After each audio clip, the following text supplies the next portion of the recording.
పాకిస్తాన్లో 44% భూభాగం ఉన్న అతి పెద్ద ప్రావిన్స్ అంటే రాష్ట్రం లాంటిది.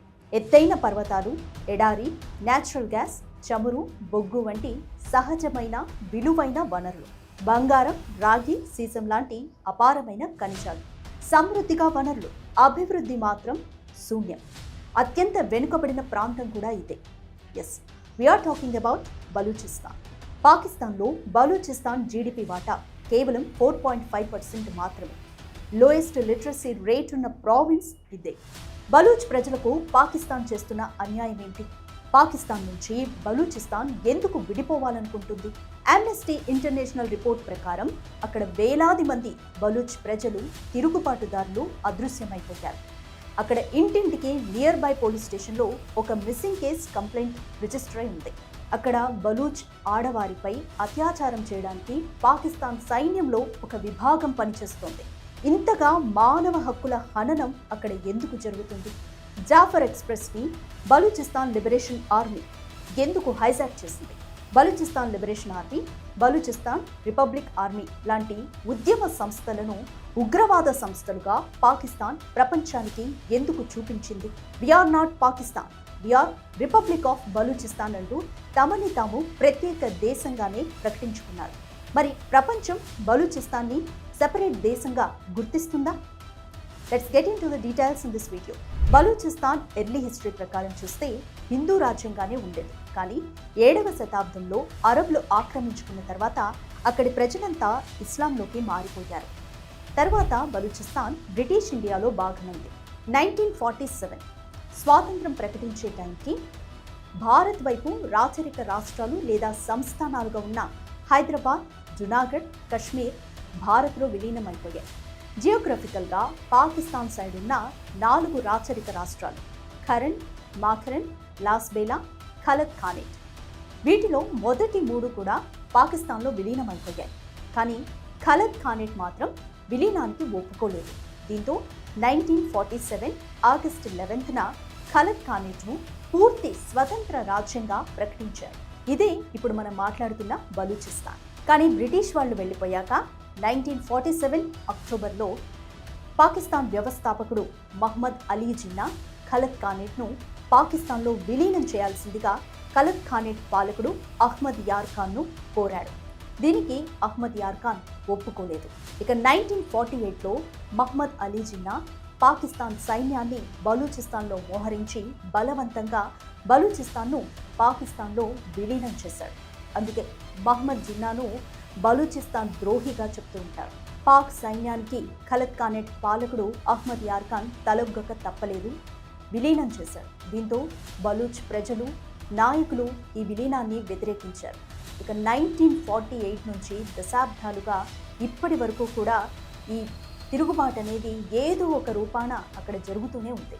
1954 పాకిస్తాన్లో ప్రావిన్స్లన్నింటినీ కూడా పునర్వ్యవస్థీకరిస్తూ 1 యూనిట్ విధానాన్ని ప్రవేశపెట్టాలనుకుంది పాక్ ప్రభుత్వం. 1 యూనిట్ అంటే ప్రావిన్స్లన్నింటికీ కూడా ఒకే తాటిపైకి వచ్చి ఒకే విధానాన్ని అమలు చేయబడతాయి. దీనివల్ల బలూచిస్తాన్ ప్రజలు తమ సాంస్కృతిక ఉనికిని కోల్పోతారు, తమ గుర్తింపును కోల్పోతారు. దీనివల్ల బలూచిస్తాన్లో తిరుగుబాటు జరిగింది. ఇక 1958 to 59 మధ్యలో జలావన్ నాయకుడు నవాజ్ నౌరోజ్ ఖాన్ 1 యూనిట్ విధానానికి వ్యతిరేకంగా గురిల్లా యుద్ధాన్ని ప్రకటించాడు. గురిల్లా యుద్ధం అంటే ముఖాముఖిగా సైనికులతో పోరాడకుండా ఆకస్మికంగా దాడులు చేసి పారిపోవడం. సో ఇది ఒక యుద్ధ విధానం. దీని తర్వాత నవాజ్ నౌరోజ్ ఖాన్ను పాక్ ప్రభుత్వం అరెస్ట్ చేసి జైల్లో బంధించింది. ఇక 1963 to 69 మధ్యలో షేర్ మహ్మద్ ఖాన్ గొరిల్లా యుద్ధాన్ని నడిపించాడు. ఈ యుద్ధంలో పాక్ సైనికులు, బలూచ్ ఉద్యమకారుల మధ్య పెద్ద ఎత్తున ఘర్షణ జరిగింది. ఇక 1970లో పాక్ ప్రభుత్వం 1 యూనిట్ విధానాన్ని రద్దు చేయడంతో ఈ ఉద్యమం తాత్కాలికంగా సద్దుమణిగింది. 1971లో పాకిస్తాన్ నుంచి బంగ్లాదేశ్ విడిపోయాక బలూచ్ ప్రజల్లో ధైర్యం వచ్చింది, మళ్ళీ తిరుగుబాటు చేశారు. 1973లో జుల్ఫికర్ భుట్టో బలూచ్ ప్రభుత్వాన్ని దేశద్రోహిగా పరిగణిస్తూ మార్షల్ లాని విధించారు. బలూచ్ ప్రభుత్వాన్ని రద్దు చేశారు. మార్షల్ లా అంటే సైనికుల పాలన మాత్రమే ఉంటుంది, అక్కడి ప్రభుత్వం రద్దు చేయబడుతుంది. మార్షల్లా విధించడంతో తిరుగుబాటు తీవ్ర రూపం దాల్చింది. ఈ తిరుగుబాటులో 9,000 మంది వరకు బలూచ్ ప్రజలు, తిరుగుబాటుదారులు మరణించారు. ఇన్ ద ఇయర్ 2000 బలూచ్ వనరుల దోపిడీని పాకిస్తాన్ ఆపేయాలి. అక్కడ నియంత్రణని లోకల్స్కి మాత్రమే ఇవ్వాలి. పాక్ సైనిక దౌర్జన్యాలు బలూచ్ ప్రజలపై ఆపేయాలి అన్న డిమాండ్స్తో బలూచిస్తాన్ లిబరేషన్ ఆర్మీ ఏర్పడింది. పాకిస్తాన్లోని వనరులను పాక్ చైనా సహాయంతో వెలికి తీస్తుంది. కానీ వీటి ప్రయోజనాలు మాత్రం బలూచ్ ప్రజలకు అందడం లేదు. పాకిస్తాన్ ఆ వనరుల నుంచి వచ్చిన ఆదాయాన్నంతా కూడా లాహోర్, కరాచీలో పారిశ్రామిక వృద్ధికి ఉపయోగిస్తోంది. మ్యూచువల్ బెనిఫిట్స్ కోసం చైనా, పాకిస్తాన్ సంయుక్తంగా చైనా పాకిస్తాన్ ఎకనామిక్ కారిడార్ అనే ప్రాజెక్ట్ని డెవలప్ చేస్తున్నాయి. ఈ ప్రాజెక్టులో భాగంగా బలూచిస్తాన్లో ఉన్న ముఖ్యమైన గ్వాదర్ పోర్టుపై హైయెస్ట్ ఇన్వెస్ట్మెంట్ పెట్టి చైనా అక్కడ డెవలప్ చేస్తుంది. గ్వాదర్ పోర్ట్ని డెవలప్ చేస్తే చైనాకున్న అడ్వాంటేజెస్ ఏంటి అంటే అరేబియన్ సీకి డైరెక్ట్ యాక్సెస్ వస్తుంది. అలాగే వాళ్ళ ట్రాన్స్పోర్ట్ డిస్టెన్స్ని మిడిల్ ఈస్ట్ కంట్రీస్కి అండ్ అలాగే ఆఫ్రికా కంట్రీస్కి తగ్గించుకోవచ్చు. దీనివల్ల బలూచ్ ప్రజలకు ఇంకా అన్యాయం జరుగుతుంది. అక్కడ లోకల్స్కి ఉద్యోగాలు దొరకవు. చైనీయుల ఆధిపత్యం పెరుగుతుంది. చైనా సిబ్బంది, చైనా నిపుణులు అక్కడ గ్యాదర్ అవుతారు. సో దీనివల్ల కూడా బలూచ్ ప్రజల్లో తిరుగుబాటు జరిగింది. బలూచిస్తాన్ లిబరేషన్ ఆర్మీ దీన్ని కూడా వ్యతిరేకించి బలూచిస్తాన్ లిబరేషన్ ఆర్మీ పాక్ సైన్యంతో పాటు చైనీయులపైన, చైనా సిబ్బంది పైన కూడా దాడులు చేయడం మొదలుపెట్టింది. ఇక బలూచిస్తాన్ ఉద్యమం తీవ్ర రూపం దాల్చింది మాత్రం అక్బర్ బుక్తి అనే నాయకుడి మరణంతో. అక్బర్ బుక్తి ఈయన బలూచ్ ప్రజలకు కీలకమైన నాయకుడు, అలాగే మాజీ రాష్ట్రపతి కూడా. In the year 2005 Akbar Bugti Baloch ప్రజలకు న్యాయం చేయాలంటూ 15 ప్రధాన డిమాండ్స్తో పాకిస్తాన్ ప్రభుత్వం దగ్గరికి వెళ్ళాడు. కానీ పాకిస్తాన్ ప్రభుత్వానికి అప్పటి అధిపతిగా ఉన్న ముషారఫ్ బలూచ్ ప్రజలను, అక్బర్ బుక్తిని దొంగ దెబ్బతీస్తూ పాక్ సైన్యాన్ని మోహరించాడు. ఈ ఘర్షణలో అక్బర్ బుక్తి మరణించాడు. అక్బర్ బుక్తి మరణంతో బలూచ్ ప్రజల తిరుగుబాటు తీవ్ర రూపం దాల్చింది. నెక్స్ట్ లెవెల్కి వెళ్ళిందనే చెప్పొచ్చు.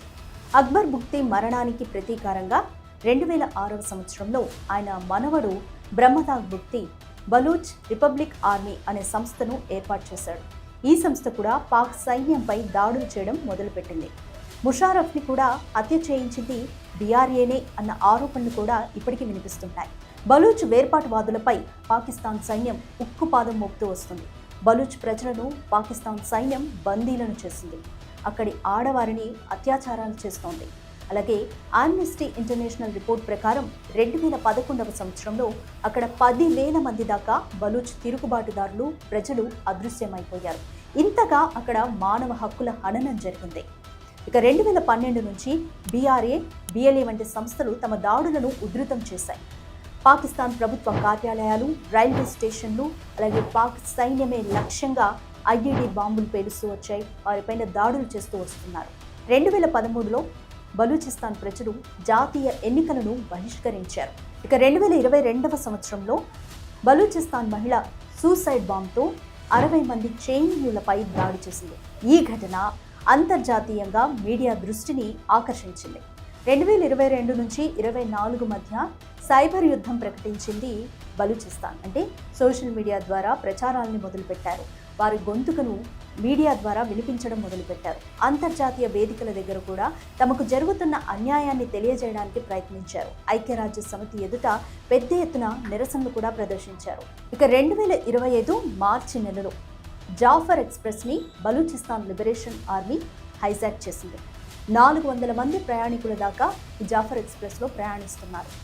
అయితే బలూచిస్తాన్ తిరుగుబాటుదారుల్ని పాక్ సైన్యం బందీలుగా చేసింది. వారిని విడిపించాలి అనే డిమాండ్తో బలూచిస్తాన్ లిబరేషన్ ఆర్మీ జాఫర్ ఎక్స్ప్రెస్ని హైజాక్ చేసింది. పాక్ సైన్యాన్ని పెద్ద ఎత్తున మట్టుబెట్టింది. 58 చోట్ల వరుసగా దాడులు చేసి 71 మంది సైన్యాన్ని మట్టుబెట్టింది. బలూచిస్తాన్ లిబరేషన్ ఆర్మీ, బలూచిస్తాన్ తిరుగుబాటుదారులు తమ ప్రాంతంపై నెమ్మదిగా పట్టు సాధించగలుగుతున్నారు. క్వెటాను అంటే బలూచిస్తాన్ రాజధాని క్వెటాను స్వాధీనం చేసుకున్నారు. అనేక నగరాలను ఒక్కొక్కరిగా వారు స్వాధీనం చేసుకుంటూ వస్తున్నారు. పాక్ సైనికులపై వారు జరిపిన దాడులను ప్రపంచానికి వీడియోల రూపంలో రిలీజ్ చేసి చూపిస్తున్నారు. శత్రువు బలహీనంగా ఉన్నప్పుడే అదును చూసి కొట్టాలి. సరిగ్గా ఇలాంటి పనే చేస్తోంది బలూచిస్తాన్.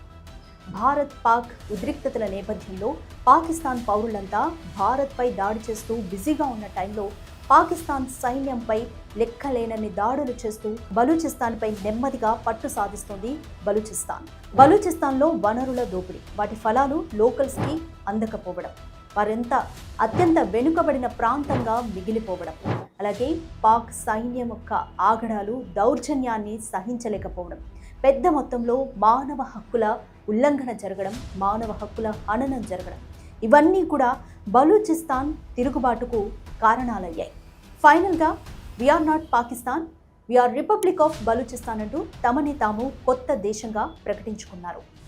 కొత్త జెండా ఆవిష్కరించారు, జాతీయ గీతాన్ని ఆవిష్కరించుకున్నారు.